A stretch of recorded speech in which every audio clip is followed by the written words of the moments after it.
Reflexão: a Bíblia Nossa de cada dia. Eu sou o pastor Raifran Batista e vou ministrar a você a palavra de Deus no Evangelho de Jesus, conforme escreveu João, capítulo 7, versículos 37 e 38. No último dia, o grande dia da festa, pôs-se Jesus em pé e clamou, dizendo: Se alguém tem sede, venha a mim e beba. Quem crê em mim, como diz a Escritura, rios de água viva correrão do seu interior. Observe a expressão rios de águas vivas ou rios de água viva. O clímax do significado da vida, dos ensinos e da morte de Cristo são relatados na festa dos tabernáculos, precisamente no último dia, que era o grande dia da festa.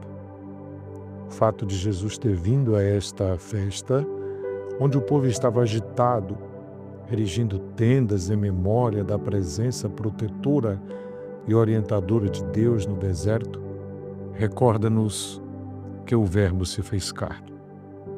O Verbo verdadeiramente tabernaculou em nosso meio ou em meio ao seu povo. Mas ali havia um ritual, precisamente no último dia da festa, que simbolizava a entrada dos israelitas em Canaã e era caracterizado por um plano cuidadosamente trabalhado. As multidões de peregrinos estavam em uma disposição festiva. Cada peregrino levava na sua mão direita um ramo de murta e um de salgueiro atados de cada lado de uma palmeira.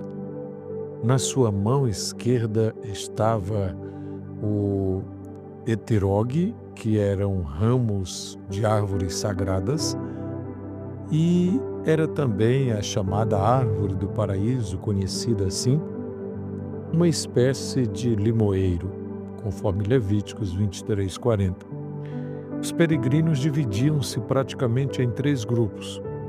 Um preparava-se para o sacrifício matinal no templo, outro juntava os ramos de salgueiro para adornar o altar, e o terceiro grupo, o mais importante, ia até o tanque de Siloé, de onde o sacerdote trazia água em um jarro dourado até o templo, despejando aquela água na base do altar como uma oferta líquida ou libação.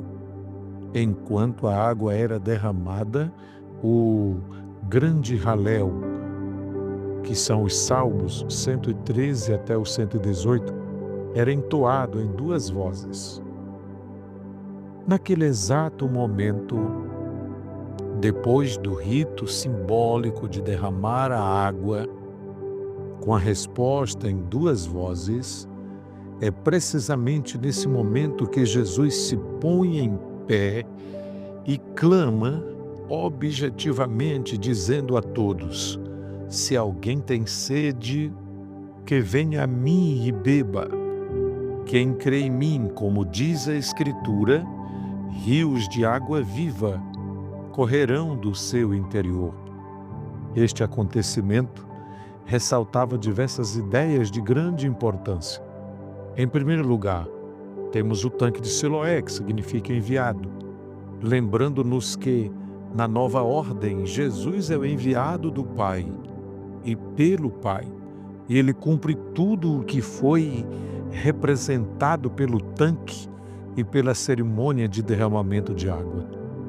Mas, segundo alguns comentaristas, em segundo lugar, pode-se ver que o que era externo e limitado, trazido do exterior para o templo, agora se torna interno, dinâmico, fluente e abundante, porque Jesus diz: quem crê em mim, como diz a Escritura, rios de água viva correrão do seu interior.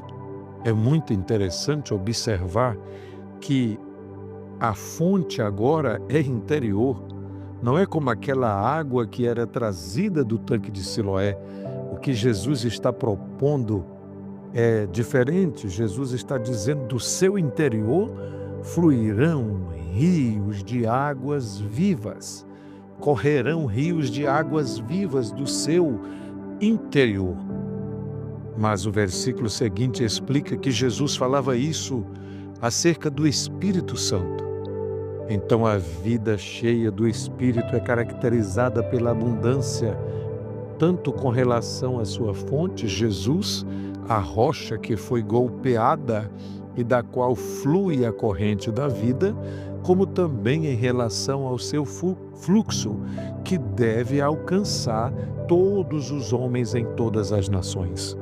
Finalmente, aquele acontecimento lembra que o fato de Jesus ter anunciado o derramamento do Espírito Santo com abundância torna o Pentecoste plenamente possível.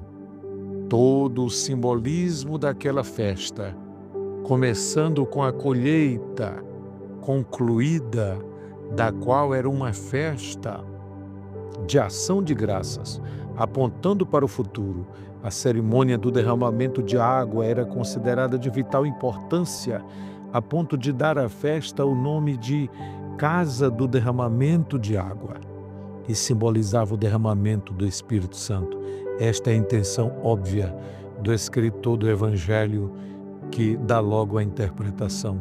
E isso disse ele, do Espírito que haviam de receber os que nele crescem, porque o Espírito Santo ainda não havia sido dado, porque Jesus ainda não havia sido glorificado. Mas quero chamar a sua atenção, porque naquele dia o Pentecoste estava sendo simbolizado, o derramamento do Espírito estava sendo simbolizado, mas Jesus chama a atenção em primeiro lugar para a vida verdadeira que pode fluir, que pode correr, que pode nascer como uma fonte ou de uma fonte interior. Esta fonte não é colocada no interior de ninguém, de homem nenhum da terra, senão por Jesus. Só Ele tem tal capacidade. A verdadeira vida é dada única e exclusivamente por Ele. Somente aquele que crê em Jesus, como diz a Escritura, pode experimentar, pode ter tal experiência de vida, experiência de uma vida dinâmica que brota do seu interior, não do exterior, como aquela cerimônia de derramamento de água que era tradicional durante aquela festa. Jesus se coloca como a verdadeira fonte, e eu quero lembrar a você hoje a nossa fonte legítima, verdadeira e permanente é Jesus. Creiamos nele de todo o nosso coração, bebamos sempre nessa fonte, pois ele disse: quem tem sede, venha a mim e beba. O derramamento do Espírito Santo já ocorreu no Pentecoste e se repete todo dia que eu e você cremos em Jesus e buscamos a Jesus de todo o nosso coração. Ele prometeu e Ele cumpriu. Ele é o mesmo ontem, hoje e o será eternamente. Se cremos em Jesus, como diz a Escritura, podemos experimentar a vida abundante que só o Espírito Santo pode oferecer. Amém.